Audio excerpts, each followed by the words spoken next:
NA 245 में ज़िमनी इंतखाब मुहिम का वक्त खत्म हो गया। पोलिंग इतवार को होगी। तहरीक इंसाफ और MKM समेत 15 उम्मीदवार मद्दे मुकाबिल हैं। फारूक सत्तार आज़ाद हैसियत में हिस्सा ले रहे हैं। पीपल्स पार्टी की जानिब से सईद गनी और शहला रजा को मैदान में उतारने की तैयारी है। 263 में से 203 पोलिंग स्टेशन इंतहाई हसास करार दे दिए गए हैं। NA 245 में ज़िमनी इंतखाब मुहिम का वक्त खत्म हो गया। पोलिंग इतवार को होगी। तहरीक इंसाफ और MKM समेत 15 उम्मीदवार मद्दे मुकाबिल हैं। फारूक सत्तार आज़ाद हैसियत में हिस्सा ले रहे हैं। पीपल्स पार्टी की जानिब से सईद गनी और शहला रजा को मैदान में उतारने की तैयारी है।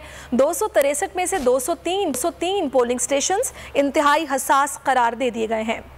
NA 245 में ज़िमनी इंतखाब मुहिम का वक्त खत्म हो गया। पोलिंग इतवार को होगी।